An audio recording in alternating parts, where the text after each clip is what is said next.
Hello मित्रों, एक बार फिर से आप सभी का स्वागत है द डिस्कवरी इंडिया में। अभी हम पहुंच गए हैं द्रोण, जो एक गांव है जो गिरगढ़ड़ा में पड़ता है और गिरगढ़ड़ा तहसील है जो गिर सोमनाथ में पड़ती है।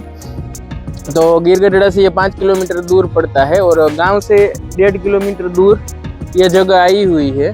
तो अभी आप देख सकते हो मेरे पीछे भी ये नदी के ऊपर जो डैम है और यहाँ नदी बहती है बहुत अच्छे से, और ऊपर से ये ब्रिज बना हुआ है और नीचे से भी पहले ये ब्रिज था और अब ऊपर से बन गया है। तो बारिश के टाइम में कभी कभी ये ब्रिज ना बहुत बंद रहता था, तो अब ऊपर बड़ा ब्रिज बन गया है और ये नीचे मंदिर में आने के लिए वो छोटा ब्रिज है और यहाँ से भी आप जा सकते हो।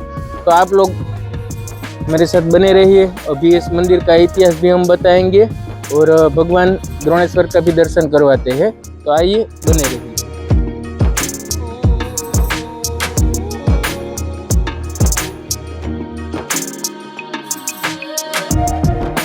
फाइनली अभी हम द्रोणेश्वर महादेव के परिसर में आ गए हैं और ये मंदिर है, यहाँ सामने ही नदी है। जैसे हमने कहा कि कोई भी शिवालय होता है या तो नदी के तट पे होता है या समंदर के किनारे होता है, तट पे होता है, या कोई सरोवर के पास, मतलब कि कोई जल के पास ही शिवालय होता है। तो अभी हम आए हैं और ये ऐतिहासिक जगह है और द्रोणेश्वर नाम जो महाभारत कालीन है, गुरु द्रोण से पड़ा है। और इसकी एक ये भी खासियत है कि यहाँ शिव के जो अभिषेक हो रहा है वो पानी निरंतर चालू ही रहता है। इतने सालों से कभी भी ये अभिषेक बंद नहीं हुआ है और इसका भी हम दर्शन करवाएंगे, क्योंकि ना कभी कभी सूखा भी पड़ता है, ये नदी भी सूख जाती है, लेकिन इतने सालों में कभी ये शिव जी पे जो अभिषेक है वो कभी बंद नहीं हुआ है। तो इस हिसाब से भी एक ये पौराणिक जगह है और ऐतिहासिक भी है, क्योंकि गुरु द्रोण के नाम से ही पड़ा हुआ है ये, और पांडवों ने ही ये उसका पूजा की थी और ये शिवलिंग की स्थापना की थी। तो आपको हम दर्शन भी करवाते हैं।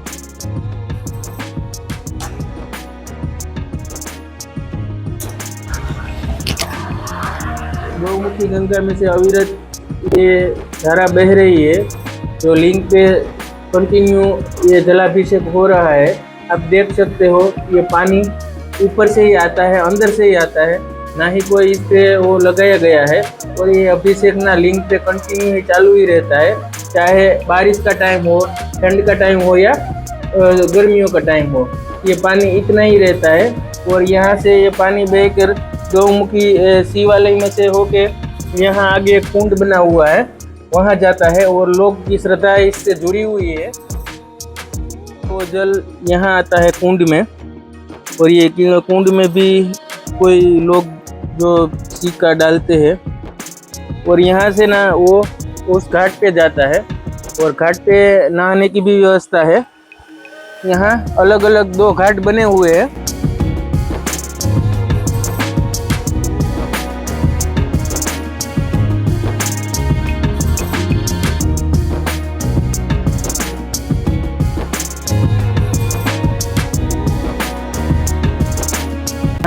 और ये जल वहाँ शिवलिंग से होकर ये आता है, तो श्रद्धालुओं को और भी उसके लिए खास हो जाता है।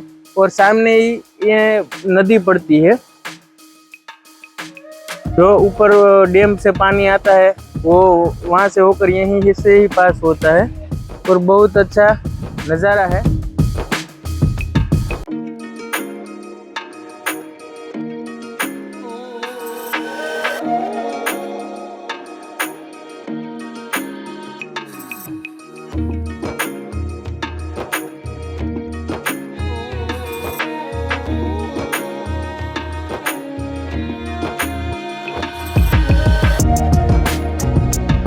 तो हम यहाँ द्रोणेश्वर मंदिर के परिसर में ही है और यहाँ एक फैमिली हमें मिला है। मैडम, आप कहाँ से आए हो?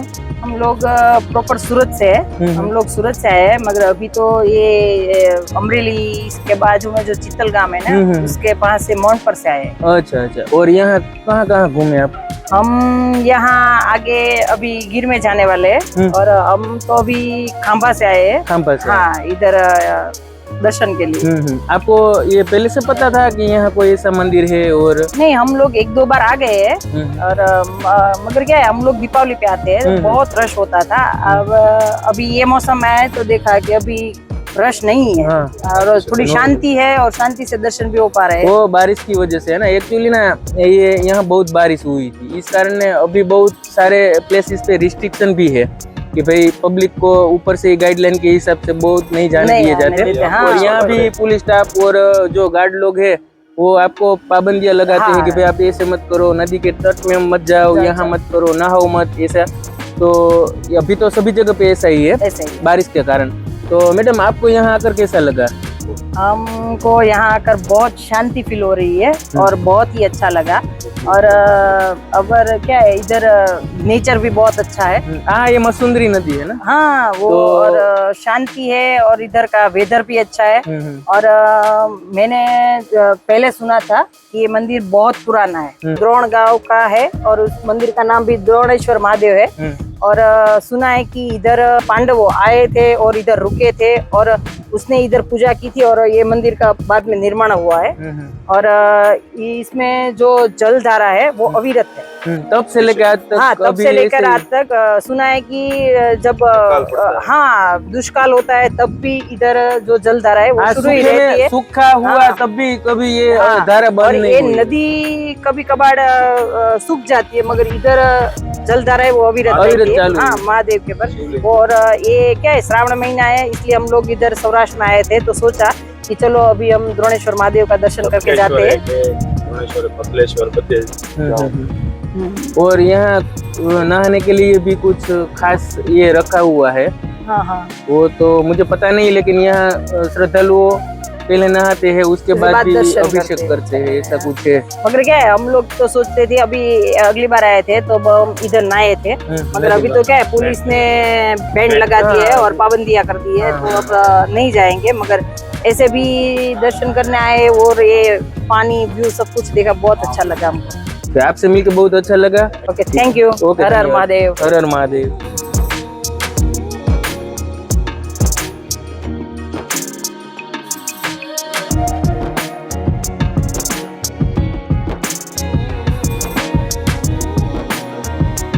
ये गांव की तरफ से एक गेट बना हुआ है और ये मंदिर का पूरा परिसर है और यहाँ भी प्रसादी भी चालू है।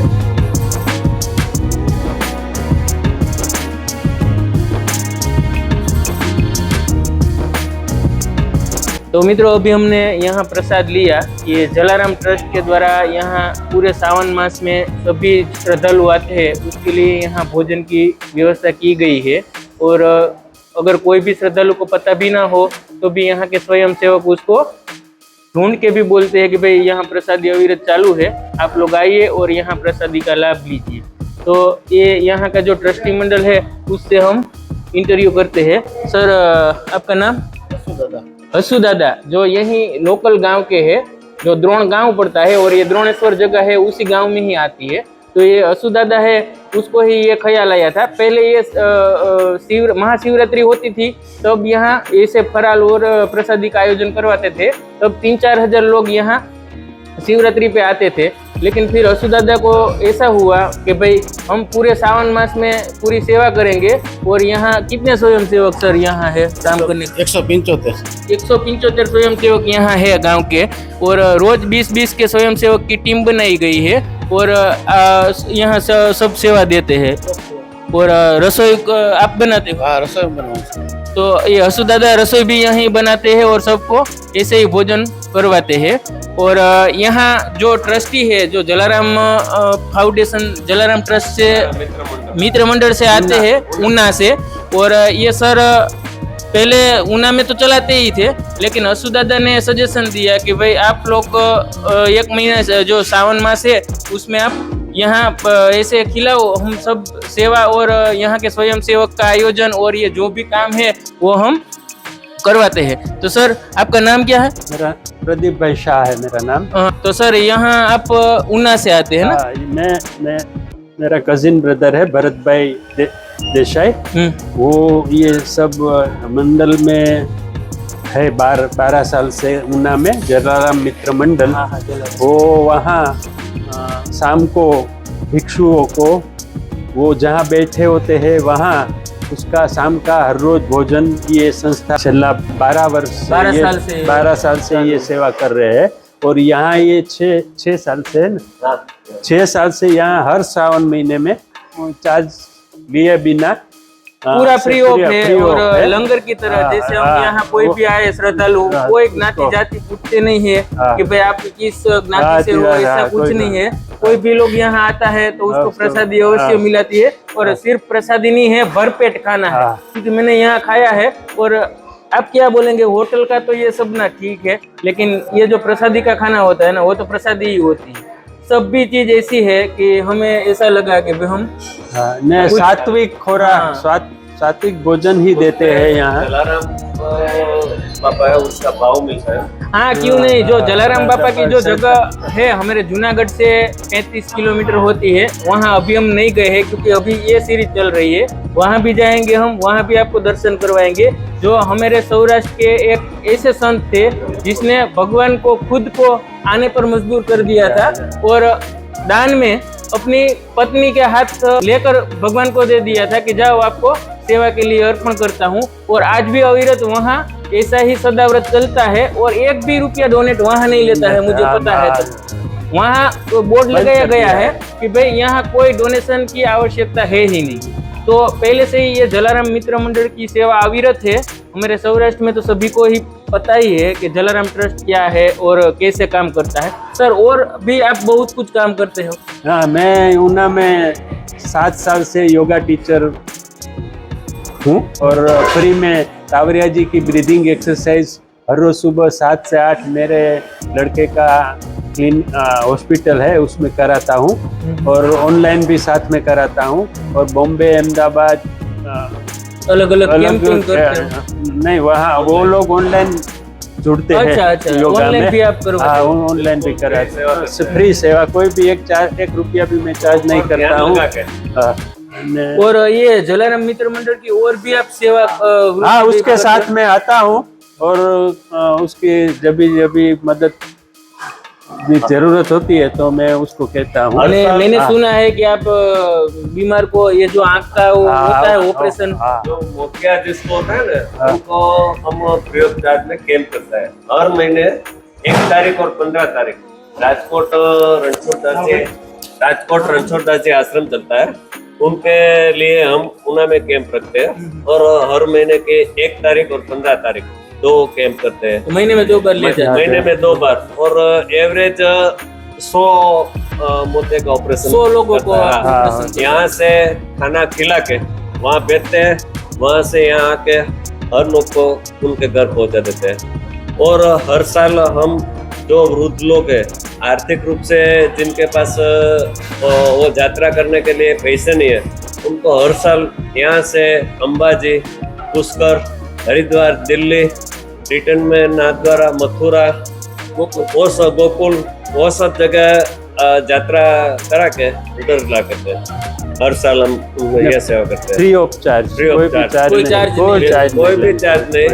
और जिनके पास वो जो पैसे नहीं है, वो जरूरत वाले उन लोगों को ले जाते हैं। और बस में सब खाना पीने का भी खाने के लिए हम साथ में ही व्यवस्था करते हैं, साथ में कुक ले जाते हैं। और हमारे ग्रुप में संभालने के लिए 2 आदमी साथ में जाते हैं हर साल। किसी की कोई तकलीफ नहीं हो ऐसा ख्याल रखते हैं बस। और जो कोरोना आया था अभी, तो कोरोना में क्या था कि वो सभी लोग के जो इनकम थी वो बंद हो गई थी। तो हम लोगों ने सोचा कि भाई उनके लिए कुछ करें। उनके लिए हमने अनाज राशन की किट बनाई और 3 साल के लिए सभी जो जरूरतमंद थे उन लोगों के लिए हमने किट की व्यवस्था की थी, बिल्कुल फ्री। बस ये सब प्रवृत्ति चलती है। और हमारा गांव है ऊना, वहाँ का सपोर्ट बहुत ज्यादा है। वो लोग सामने आते हैं, नहीं देने के लिए सामने आते हैं। ऐसा सपोर्ट हमारा गांव का है, बहुत सपोर्ट अच्छा है। गांव का सपोर्ट बहुत अच्छा है, इसलिए तो ये सब चल सकता है। हाँ, बाकी थोड़ी ना चलेगा नहीं। इससे तो ये सबकी सेवा भाव और ये सब निस्वार्थ भाव से सेवा होती है। आप लोग इतने लोगों को खाना खिला रहे हो, ये कोई एक लोग से नहीं हो पाता ना, उसके लिए मैन पावर की पूरा जरूरत सपोर्ट रहती है। है। देखो वहाँ से हम लोग आते हैं, ये सब मैनेज करते हैं, लेकिन यहाँ कहाँ है जो Local। सुनाता है हाँ, ये हिम्मत भाई, सही है, उनकी सब। पूरी टीम है, उनका बहुत- हमसे बहुत सहयोग, बहुत ज्यादा मेहनत सहयोग। वाला काम है, और वो ये लोग का पूरा सपोर्ट है। ये सपोर्ट है तो ये काम चलता है, बाकी नहीं हो सकता। बाकी 2 महीना ये साल हम करेंगे, 1 महीना जो अधिक अधिक महीना था है, वहाँ, तो ये वो भी दूसरा पूरा- में पूरा अधिक महीने में कम से कम 23 से 25 हजार लोग ने खाना खाया चलेगा। मेरे यहाँ भी जलाराम मित्र मंडल है, आपका सेम यही ट्रस्ट है, वही वहाँ पे भी है। वो लोग भी अपना वैन चलाते हैं मोबाइल, और कोई भी पागल हो या कोई भी ऐसा लोग हो कि उसके पास खाने का कुछ नहीं है, तो उसको ना ढूंढ ढूंढ के टिफिन देते हैं। और दवाखाने में, हॉस्पिटल में भी अगर कोई दर्दी है तो वो रोज हॉस्पिटल में जाके पूछते हैं कि आज कितने बेड पे दर्दी है, तो वो लोग बताते हैं कि भाई ये 30 बेड पे आज दर्दी है, तो उसके 30 टिफिन वहाँ हॉस्पिटल पे पहुँचा देते हैं। बराबर है। तो हमारे वहाँ पे भी ऐसा ही है, आप जैसा यहाँ सेवा करते हैं वैसे ही है। देने वाला तो बहुत है, बस करने वाला चाहिए। और ये- प्रॉपर जो में चलता है ना, वो इसके लिए पैसा की कोई कमी नहीं है। मैं भी किसान हूँ। हमारे यहाँ जब गेहूं की कटाई होती है, हाँ। तो जो गेहूं होता है तो पहले ना हम पहला गेहूं का जो बोरी होता है ना, वो हाँ, जलाराम जलाराम। ट्रस्ट में बेचते बराबर हैं, है। उसके बाद ही हम किसी को बेचेंगे, तब तक नहीं बहुत बेचेंगे। बहुत अच्छी बात है। तो ये सब ना ऐसा नहीं है कि भाई, क्योंकि ये लोग जो कर रहे हैं वो कोई आसान काम नहीं है, क्योंकि ना पैसे भी मिल जाते हैं, ये सब अनाज भी मिल जाता है, लेकिन करना बहुत मुश्किल है। अभी अगर क्या दान तो बहुत सारा आएगा, लेकिन ये सब ये व्यवस्था करना है वो बहुत मुश्किल है। तो आप लोग ये जो काम कर रहे हैं वो कोई सामान्य काम नहीं है। वो भाई क्योंकि ये क्या सब है, बहुत- ईश्वर की प्रेरणा से, जलाराम बापा की प्रेरणा से होता है ये बस, सब। बस, तो अब निमित्त है, हम तो निमित्त बनते हैं। और जो ताकत है और बाकी व्यवस्था तो वही वही करता करता है। फिर भी ना बस, सर, आप लोग हम लोग अपने तो बिजनेस से निमित्त है। जुड़े हुए हाँ, होंगे, हाँ, अपना भी कुछ पर्सनल हाँ, काम हाँ, हुआ हाँ, होता होगा, फैमिली से भी वो भी- हो, तो आपके फैमिली के भी हाँ, बहुत सारे काम, उसमें से टाइम निकाल के ये हाँ, करना कोई वो छोटी भी- बात नहीं है ना। बहुत- ये क्या बहुत अच्छी, सब मैनेज हो जाता है। बहुत सच्ची बात कहूँ, मानव सेवा प्रभु सेवा, हाँ, वही सिद्धांत है ये हो तो यहाँ। हमारे गुजरात की सभी, हाँ, सभी नहीं, सभी सौराष्ट्र में ये तो सभी हर एक जगह आपको मिलेगा ये देखने के। सौराष्ट्र भूमि दिल छूने वाला हाँ, कोई वर्डिंग है हाँ, तो यही है। ये नहीं, संतों की सारे कोई- इंडिया कोई में तकलीफ नहीं होती। सर, हमने ये सावन मास में ना ऐसे ही हिस्टोरिकल टेम्पल जितने मंदिर है महादेव के है या कोई देवी देवता के है, वो सब कवर किए है, और सभी जगह ना ऐसी प्रसादी की व्यवस्था होती है। तो मैं मेरे सब व्यूअर्स को यही बोलता हूँ कि गुजरात में आप कहीं पे भी चले जाओ 10 किलोमीटर पे, आप बिना खाना खाए आपको जाने नहीं देंगे। अगर अभी- पहचानता नहीं हो तो भी वो आपके लिए कुछ तो बिना बोलेगा। खाना खाए हाँ, आपको बस, नहीं बस, जाने बस। देंगे। कोई भी मंदिर ले लो ना। सौराष्ट्र में वो तो बस- सौराष्ट्र भूमि संतों की भूमि संतों की कहा भूमि जाता है। और हमारी मेहमान नवाजी हाँ, पहले पहले ही से क्या है, famous है। इंडिया में क्या है, कहाँ भी ऐसी नहीं, सौराष्ट्र जैसी कहाँ ही नहीं अभी मिलती। 2 दिन पहले ही हमने यहाँ बिलखा का जो एपिसोड है हाँ, वो हाँ। पब्लिश किया है, अच्छा। चेलैया का, जिसमें हाँ। भगवान श्री कृष्ण खुद आए थे, और यहाँ के मेहमान गति वो उसने उसने, अच्छी तरह से हाँ, ली ली थी। थी। वो हिस्ट्री भी इसमें कवर की है सर। अभी जलाराम टेम्पल वो वीरपुर बाकी है, वो सीरीज बाकी है, जैतपुर वीरपुर वो। वहाँ की प्रेरणा ही ये सब चलता है। जहाँ जो वीरपुर है ना, वहाँ की प्रेरणा ही है बस। वो तो यहाँ के बहुत संत, बढ़िया काम है। यहाँ की उससे- संत की भूमि है बस, सर। बस, बस। तो वहाँ यहाँ से तो प्रेरणा ऐसे मिलेगी। प्रेरणा तो ना कहीं 10 किलोमीटर में जाएंगे तो मिलती ही रहती है। नहीं। तो हम कहीं पे भी हमारे गुजरात में जाते हैं तो ऐसा लगता है कि आज भी अभी ये सब जिंदा है। तो सर, आपसे मिलके बहुत अच्छा लगा। हमको भी बहुत अच्छा हमको लगा, भी बहुत अच्छा धन्यवाद। लगा। हेमंत सर से हम बात करते हैं। सर, ये मंदिर की हिस्ट्री क्या है, रहते हो और कहाँ से आते हो आप? हम बाजू के गांव में द्रोण गांव में रहते हैं। मेरा नाम हिम्मत भाई रूडाभाई सियाल है। मंदिर की हिस्ट्री ऐसी है कि यहाँ पे जो जलधारा होती है, जो शिव की स्थापना आज से 5,000 वर्ष के पहले गुरु द्रोण पांडवों का अज्ञातवास समय यहाँ पे पांडवों की शोधखोल करने के लिए यहाँ पे आए थे, और उसने शिव की स्थापना की, और गंगा का जल का अभिषेक करने का होने से उसने एक शिला में तीर मारा और गंगा जी यहाँ से प्रकट हुआ। वो जलधारा सीधे शिवलिंग पर ही आती है, और गुरु द्रोण ने स्थापना की, इसलिए यहाँ का गांव का नाम द्रोण और मंदिर का नाम द्रोणेश्वर पड़ा।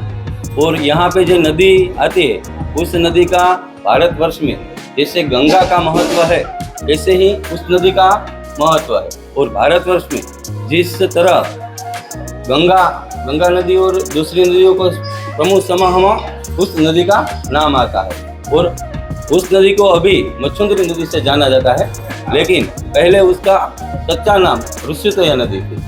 यहाँ पे देवदारू वन में ऋषियों का आश्रम था। यहाँ पे नदी न होने से सभी ऋषियों को स्नान विधि में मुश्किलें पड़ती थी और साथ में सभी ऋषि ने मिलकर ब्रह्मा को प्रार्थना की और ब्रह्मा ने गंगा, यमुना, सरस्वती, चंद्रभागा, सरयू, गंडकी, तापी, गोदावरी, चिपरा ये बड़ी आदि नदियों को आदेश दिया कि आप सब देवस्थल आगे पृथ्वी तल में प्रकट। जैसे ही आदेश ब्रह्मा ने दिया उस तरह वो आकाश में से गिरी और ऋषियों उसने कमंडल में झीला और कमंडल में झील के नदी को छोड़ा, એટલે वो ऋषितोय नदी कहवाई। लेकिन जिस ऋषि ने उसको प्रकट किया था वो ऋषि का नाम मच्छंद्रनाथ था, इसलिए उसकी समृद्धि में आज उसको मच्छुंदरी नदी से जाना जाता है। तो सर से हमने सारा इतिहास जाना और सर ने नदी के बारे में भी पूरा इतिहास बताया और इस मंदिर के बारे में भी पूरा इतिहास बताया। और जैसे मैंने कहा, मैंने सुना था वही मैंने कहा था, लेकिन मुझे इतना सब पता नहीं था जो सर ने हमें बताया। तो ये सब जगह इतनी ही पौराणिक और सर ने जो कहा वैसे ही है कि ऐसे तीर मार के ना उसमें से पानी जो गंगा को प्रकट किया था वो अविरत जलधारा है, वो आज भी चालू है तब से लेके। तो वो भी हमने दर्शन करवाए मंदिर में आपको। तो ऐसे ही ऐतिहासिक और पौराणिक जगह को हम डिस्कवर करते हैं, इसलिए तो हमारी चैनल का नाम द डिस्कवर इंडिया है। तो आपको ऐसे व्लॉग अच्छे लगते हैं तो मित्रों प्लीज़ आप लाइक, शेयर और सब्सक्राइब अवश्य करें। धन्यवाद।